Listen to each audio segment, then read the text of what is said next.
Big breaking news చూస్తున్నాం. CM Revanth పై BRS మాజీ మంత్రి హరీష్ రావు ఫైర్ అయ్యారు. సీఎం నోరు తెరిస్తే పచ్చి అబద్ధాలు మాట్లాడుతున్నారని అన్నారు. రుణాల విషయంలో శాసనసభనే తప్పుదోవ పట్టించారని ఆగ్రహం వ్యక్తం చేశారు.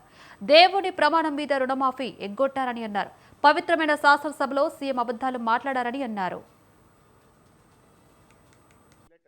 తర్వాత ఇక్కడ మూసి బాధితులందరూ కలిసి ఏషియన్ డెవలప్మెంట్ బ్యాంక్తో మీటింగ్ పెట్టుకుంటే ఇది January 23 minutes of the meeting of Asian Development Bank. ఇందులో no ADB financing approved and no DPR submitted by Musi River Development Corporation limited.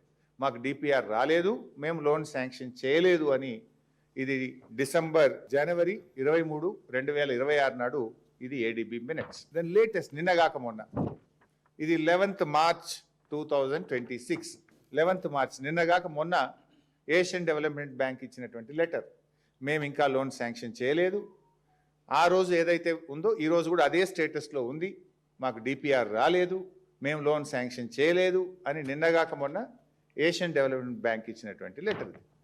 అసెంబ్లీలో ఏం చెప్పిండు, జనవరిలో లోన్ శాంక్షన్ అయిపోయింది, 4100 కోట్ల రూపాయలు ఏషియన్ డెవలప్మెంట్ బ్యాంక్ లోన్ మంజూరు అయిపోయిందని చెప్పి శాసనసభలో చెప్పాడు. ఇంత పచ్చి అబద్ధాలు మాట్లాడే ఈ ముఖ్యమంత్రి మాటలు ప్రజలు ఎట్లా నమ్మాలి? దేవుని మీద ఒట్టు పెట్టి రుణమాఫీ ఎగ్గొడుతీవి. మున్సిపల్ ఎన్నికలలో మిర్యాలగూడ సభలో ఎన్నికలైన తెల్లారి రైతు బంధు వేస్తా అని ఎగ్గొడుతీవి.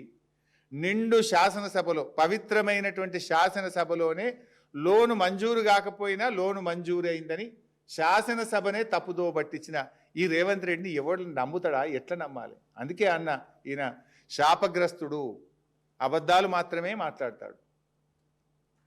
ఇది ఐ డిమాండ్ రేవంత్ రెడ్డి, ఇవాళ నువ్వేదో ప్రజెంటేషన్ పెట్టినావు కదా, మరి లోను మంజూరు అయిందని అసెంబ్లీలో చెప్పినావు, మంజూరు అయిందా కాలేదా? అసెంబ్లీని తప్పుదో పట్టించినవా, అబద్ధం చెప్పినవా? ఇవాళ ప్రజలకు క్లారిఫై చెయ్యి. తర్వాత ఇక్కడ